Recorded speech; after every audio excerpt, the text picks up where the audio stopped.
Hi, and welcome back to Let's Talk Forex with Alison and Chris. This week we're talking about Forex trading sessions, and we're going to discuss what they are and which one you should try and trade, which one is going to best fit your schedule or your lifestyle. It's actually a more nuanced conversation than I think a lot of people get, so please tune in and have a listen. It might affect what hours you trade and what assets you trade too. As always, if you have any questions, you can send them at podcast@fxscouts.com. And follow us on social media. We're on Twitter and Facebook, YouTube, and LinkedIn. Thanks so much and enjoy this week's episode.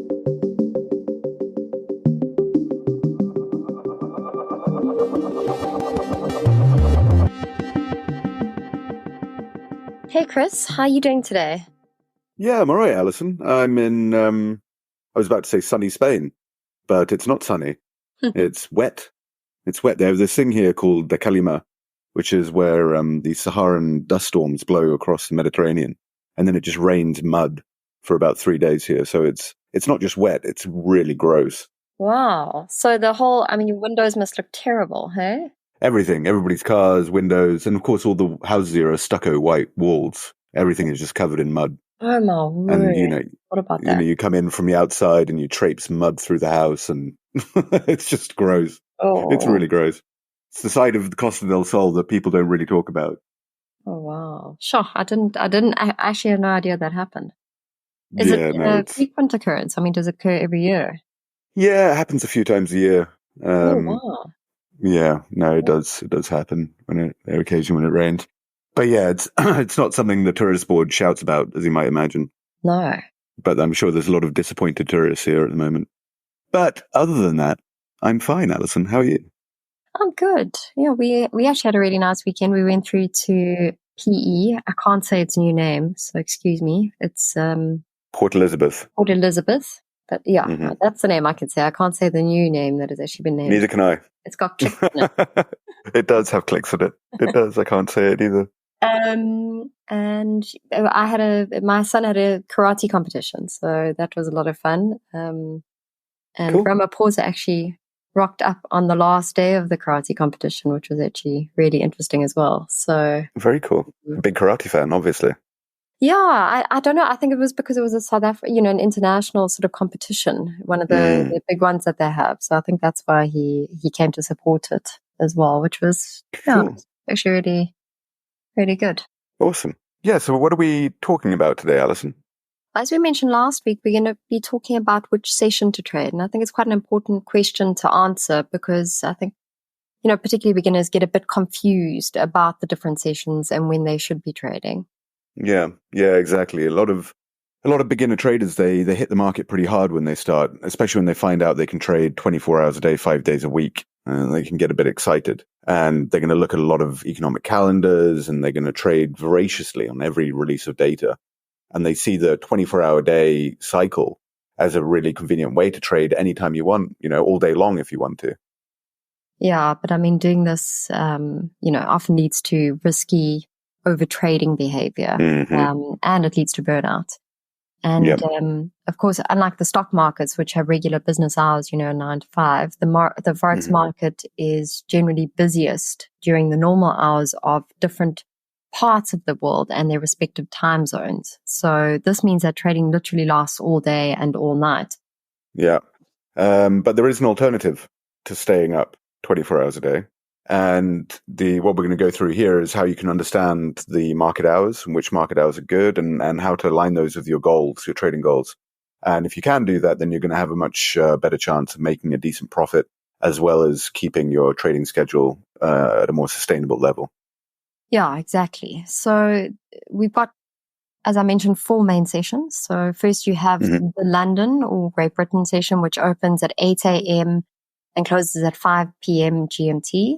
And the UK dominates the currency markets worldwide. And of course, London is the trading center. And we actually read a report by the Bank of International Settlements. And they said that London is the world's Forex trading capital and accounts for roughly 43% of global trading, which was it's huge. Yeah. I just thought the New York would have had a bigger impact than that, but that was very interesting. But London, of course, is also the headquarters of the Bank of England, and this controls monetary policy for the British pound, and that obviously has a big impact on the GBP USD, which is one of the major currency pairs. And because so much trading goes through London, Forex trends often originate in London as well, which is quite a good thing for technical traders to keep in mind. Yeah, that's true, and something I think we'll touch on a bit later. And the other really important trading session is the New York session, which is open, again, GMT, from about 12 noon to about 9 p.m. This is the second largest Forex trading hub after London, but it's watched really heavily by traders because the US dollar is involved in 90% of all trades. It's a component of all the major currency pairs, so that makes sense. But also movements in the New York Stock Exchange can have a really powerful effect on the dollar. So when big companies merge or acquisitions are finalized, then you can see the impact on the dollar. It can gain or lose value very quickly against other currencies. You also find the trends that we talked about, they originate in London, will continue or they'll even gain strength during the New York session. It's also important to note that the New York and the London sessions overlap for about 4 or 5 hours. This is very important, and it's something we're going to come back to a little bit later. Yeah, I mean, it's probably one of the most important things to know about the sessions, I guess. Yep. And then you get the Tokyo session in Japan, which opens at 11 p.m. To 8 a.m. GMT, which is why you often see the markets open. Well, I mean, in South Africa, we do the markets open at night on Sunday night. And it's the first Asian trading center to open. So it's just ahead of Hong Kong and Singapore. And the currency pairs that have probably the most action here are the USD JPY or dollar yen, GBP USD, and then the GBP JPY, British pound versus the yen. And the USD JPY is the second most heavily traded currency pair in the world after the Euro USD. And it's especially good pair to watch when the Tokyo market is the only one open because of the heavy influence, of course, of the Bank of Japan on the yen. Yeah, exactly. And then finally, we have Sydney, which is open from about 9 p.m. to about 6 a.m. GMT. And this is where the trading day officially begins. It's the smallest of the Forex session markets, Sydney, but it does see a lot of initial action when the market reopens on the Sunday night because you have all this pent-up demand from individual traders and financial institutions, but they're trying to, get their positions in and regroup after the weekend break since Friday afternoon. Yeah, exactly. So which session or sessions should you trade? Hey, thanks for tuning in, and a warm welcome to our new listeners. I'm Alison. And I'm Chris, and we both work for FX Scouts, which is a global Forex education site and a broker marketplace. Our mission is to decrease the number of people who get scammed or lose money in Forex trading by providing Forex trading education. We highlight serious brokers, and we assist Forex traders in finding the best regulated broker for their needs. Yeah, and we have sites all over the world, so just do a search for FX Scouts in your region. Or failing that, you can head over to fxscouts.com, which is our main website. You can also follow us on social media. We're on Facebook and Instagram. We're on Threads, LinkedIn, Twitter. And Alison regularly publishes educational videos on YouTube, so check those out. Thanks so much. And now back to this week's episode. Well, there are quite a few things to consider when you think about the time you want to trade. The first, of course, is what time best suits your lifestyle. So if you live in Europe, Africa, or the Americas, then you'll probably be doing most of your trading during the London and New York sessions. And then if you live in Australia or Asia, then your waking hours will be more in line with the Tokyo and Sydney sessions. So waking hours is definitely something to consider.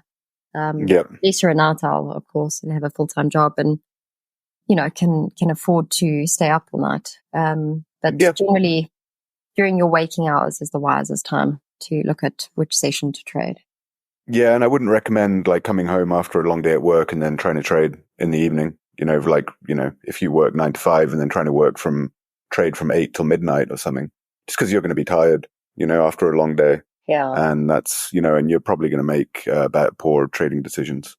So it's one I would avoid. I think a lot of beginners, especially because they're going to have day jobs, they try and do that.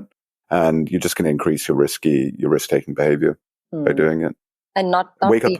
very well in control of your emotions either. So yeah, exactly. A lot of it. I would recommend, if you are going to try and do it with a day job and you're trying to fit in an unusual session that doesn't fit with your waking hours, wake up early instead. Do it that way.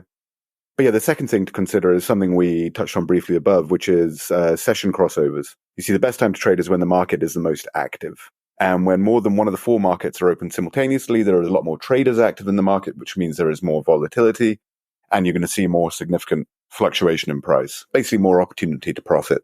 So that's a really important thing to talk about here, which is the crossover. Yeah. And when only one market is open, then the major pairs tend to have quite tight spreads. So of roughly, say, 30 pips of movement, which doesn't give you much opportunity to profit. But when two markets are opening, you can easily see sort of movement over 70 pips. And this occurs particularly when big economic news announcements are made. Yeah. And we mentioned the New York-London overlap earlier, and for a good reason. This is the most important session overlap in the Forex market. More than 70% of all Forex trading happens when these two markets are in session together. And this is because of the importance of the two centers in the trading world and the influence they have on the US dollar, and therefore on all major currency pairs. Just because the US market is open, and you also have this huge amount of trading activity run through London. So if you can do it, this is hands down the best time to trade, since volatility is going to be high. And again, look, the crossover here between these two markets is about 12 noon GMT to about 5 p.m. GMT. But then the Sydney-Tokyo overlap is also pretty interesting. So there's generally not as much volatility in this overlap as the New York-London overlap, but you will see more movement than you normally would with just one of those markets open. Yeah, you would. So yeah, overlaps are important. The third thing to consider is what you are trading or what you want to trade if you're just starting out. If you're trading the Euro USD or the pound to the dollar or the dollar to the Swiss franc, USD CHF, then you really want to be active during the London-New York overlap.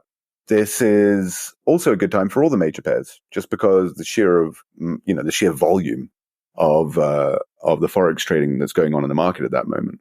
As mentioned earlier, the London session is when most of the market trends are going to start too. So this is a really important time for if you're a technical trader and you're focused on the major pairs, then the London-New York overlap is a pretty good one. Yeah, but if you're trading something like the USD JPY or the AUD USD, then you may want to also consider the Tokyo-Sydney crossover. And timing is very important if you're trading minor or exotic pairs. I know, obviously, we have a lot of listeners in South Africa, and if you're trading the dollar rand, you'll want to be trading around the same time as the London-New York overlap, because the South African rand and the US markets will be open, and of course, you'll get more price movement.